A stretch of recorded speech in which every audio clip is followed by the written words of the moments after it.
Est-ce qu'à toi aussi ça t'est déjà arrivé de te réveiller le matin et d'avoir la motivation dans les chaussettes et strictement rien envie de faire, juste envie de glander pour toute la journée alors que t'as une to-do list longue comme ça? À moi ça m'arrive souvent et du coup avec le temps j'ai commencé à mettre en place différentes astuces techniques qui me permettent de faire avec cette envie de glander. Et aujourd'hui j'avais envie de t'en partager 3. Alors, roulement de tambour, je suis pas sûre que je sois très bonne pour le mimer. La première astuce, c'est dès que tu commences à sentir ta motivation dans les chaussettes, tu vas prendre ton iPod, prendre ton n'importe quoi et tu te mets de la musique à fond. De la musique qui te motive, qui te donne envie de bouger et tu te forces à bouger.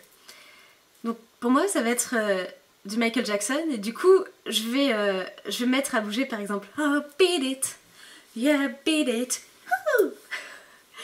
et je vais faire ça pendant peut-être 1 heure. Ouais, ça fait long. Et petit à petit, je sens qu'à force de bouger et de me forcer à bouger, à prendre de l'espace, etc., ça ramène de l'énergie dans mon corps, ça me ramène de la motivation, et ensuite, c'est bon, je suis ok pour aller faire ce que j'ai à faire dans ma to-do list. Ensuite, ma deuxième astuce, c'est de m'offrir un temps à ne rien faire. Alors, en fait, le problème quand je suis dans ces journées où j'ai pas de motivation, c'est que je vais en effet passer des heures sur Facebook, me regarder des épisodes de séries, etc. Et toutes les 5 minutes, je vais culpabiliser en me disant « ouais mais j'ai ça à faire, etc. » Et du coup je profite même pas des trucs que je suis en train de ne pas faire, vu que en tout cas des trucs que je suis en train de faire. Du coup, je me mets dans mon emploi du temps, je me cale 1 heure ou 2 heures avec un réveil à la fin et où je vais pleinement, sans culpabiliser, aller regarder mes séries, aller traîner sur Facebook, aller faire n'importe quoi, une sieste, on s'en fout. Et quand mon réveil sonne, une fois que j'ai pleinement profité de mon truc où je n'ai rien fait, bah j'ai plus le choix en fait. Et là je vais me mettre à faire ce que j'ai à faire et avec moi ça marche plutôt bien parce que j'ai tendance à bien suivre les promesses que je me fais. Du coup, je me suis offert ce temps-là, j'ai pleinement ne rien fait.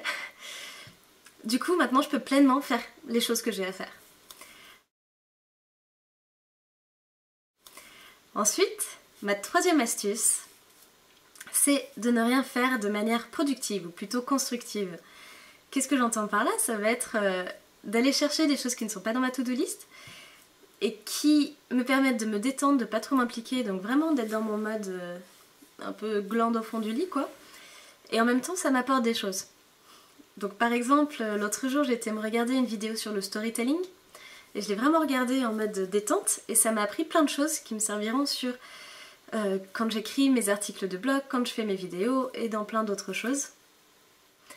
Voilà, autre chose que je vais faire pour être productive, c'est faire du tri. J'ai énormément de tri à faire dans les milliards de fichiers que je me trimballe dans mon ordi depuis que j'ai un ordi. Donc ça commence à faire longtemps. Et c'est quelque chose à chaque fois que j'ai pas envie de faire. Et en même temps, quand je suis pas motivée, bah, ça me demande pas tant d'implication que ça, donc je suis juste posée à faire ok, on jette, ça on range là. Et c'est tout, et je me prends X temps à faire ça, et au moins ce sera fait quoi. Et voilà, bah écoute, voilà pour mes 3 astuces. J'espère que ça t'a plu. Si c'est le cas, laisse-moi un petit commentaire sous la vidéo. Et si toi aussi t'as des astuces, je veux bien que tu me les partages.